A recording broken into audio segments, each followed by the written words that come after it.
Hi guys! Ngayong araw nga igagawa tayo ng isang recipe na tiyak na patok nga sa inyong mga panlasa. At tamang-tama para sa napakainit natin na panahon ngayon. Pero bago ang lahat, syempre meron tayong pa-transition. At dahil nga magluluto-lutuan tayo ngayon, syempre hindi papahuli ang ating outfit for today's video. Ang hirap talagang mag-vlogger-vlogira. Yung tipong skincare yung content mo pero napunta ka sa pagluluto. Kung ako lang talaga na feeling vlogger ay nahihirapan. Ano pa kaya yung talagang mga vlogger na sa araw-araw nilang pamumuhay? Ay kailangan talagang mag-isip ng content, may upload lamang. At ngayong araw nga pala ay gagawa tayo ng coffee jelly, pero take note, kasi vegetarian to, talagang napakamura at napakadaling gawin. Okay, first of all, magre-ready tayo ng isang garapon ng tubig, pero hindi ko talaga alam kung ilang takal yan. Kaya nga kumuha na ako ng baso para malaman talaga natin kung ilang takal ito. Dito pa naman sa Pilipinas, mahirap magkamali. Kung tipong isang maling galaw mo lang, uhusgahan ka na nila agad. At ayun nga, nakagawa tayo ng 4 na takal ng tubig. Uy, kahit nagdadaldal ako dito, 4 na takal ng tubig yun ha. Kahit balikan pa natin itong video na ito. At ngayon nga, kapag nakapaghanda na kayo ng tubig, bubuksan at ilalagay na nga natin itong ating gulamang powder. Ito nga pala ay mabibili nyo lang sa inyong kalapit tindahan, sa palengke o groceries. Kapag coffee jelly nga palang inyong gagawin, mas mainam na piliin nyo ang kulay itim para kakulay niya talaga ang kape at hindi kayo maninibago dito. At sa party nga ng bidyong ito ay ihahalo na natin ng ating gulamang powder. At pagkatapos ay gagamit nga tayo dito ng wire whisk. Kung wala naman kayo neto ay pwede namang kutsara o panando. Ma-share ko nga lang nga pala sa inyo no. Ito nga palang wire whisk na ito ay binili ko pa nung ako'y grade 11. Kaya kung makikita ninyo, kitang-kita talaga ang pinagdaanan niya. Nga ay atin na siyang hahaluin para hindi magbuo-buo ang ating gulaman powder na inilagay. At pagkatapos nga niya, maglalagay tayo ng 2 takal ng kape sa maliit na kutsarita lamang. Pero kung gusto nyo ng matapang, yung kaping kaya kayong ipaglaban, abay pwede nyong damihan sa kape. Depende naman ito sa inyong mga panlasa. Yung tipong 2 araw kayong hindi makakatulog. At oo nga pala, munti ko nang makalimutan, lalagyan pala natin ito ng 2 kutsarang asukal. At kapag natapos na natin ilagay lahat ng mga kasangkapan, abay imekos-mekos na yan. Minsan kapag ako lang talaga mag-isa sa bahay at wala akong magawa, gumagawa talaga ako ng mga gantong bagay. Sa mga hindi nakakaalam, hilig ko rin kasi talaga ang pagluluto. Abay HRM kaya ako nung mga panahon na ako pa ay nag-aaral. Hindi nga lang tayo pinalad dahil mas pinili nating dumiskarte kesa unahin ang diploma. Hindi naman dahil ito ang choice ko, kundi ito talaga ang dapat natin na ipagpauna. Minsan kasi nasa sitwasyon tayo ng buhay na kailangan talaga nating mamili. At ngayon nga pala guys, isasalang na natin siya sa apoy at hahayaan natin siyang kumulo. At kapag kumukulo na nga siya, hihinaan na natin ng bahagya ang apoy at tatakpan natin ito at antayin natin siyang maluto. At ngayon nga pala, napagod ako sa ating content for today's video. Kaya kakain muna ako, sakto tanghalian na pa naman ng mga oras na ito. Ito nga pala guys ang aking ulam, tuyo at 2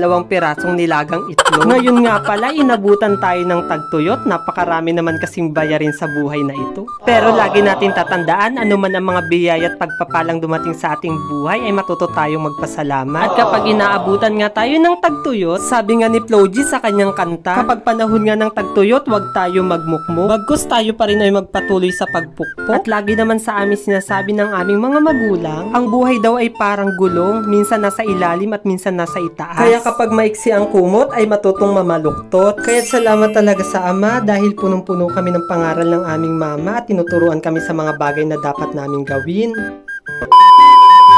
At kapag katapos nga natin kumain ay okay na rin ang ating nilutong gulaman. Pero bago nga natin ito isalin sa lalagyanan ay palamigin muna natin ng konti. Medyo nalilito nga pala ako ngayon sa aking content for today's video. Kasi nga naman cooking tutorial pala ito at hindi MMK. Isasantabi muna pala natin ito sa refrigerator para lumamig. At kapag malamig na nga siya, pwede na natin itong kunin para hiwa-hiwain. Natutuwa ako sa kanya kasi sobrang perfect nung nagawa ko. At ayan nga, ikitang-kita ninyo, inaalog ko siya, talaga namang napakatigas niya. Kapag dating kasi sa mga gulaman, ganyan talaga yung level ng gusto kong katigas. Ngayon nga ay tara na hiwain na natin ito ng maliliit. Pa-cubes nga pala yung kanyang style. Pero pagkatapos ko nga siyang hiwain, doon ko napagtanto na malalaki pa pala yung pag-cubes niya. Ano ba naman tong aso namin? Tumatahol at ako'y nag-voice over dito. Ganun na, teka nga lang muna, tuturuan kita ng leksyon.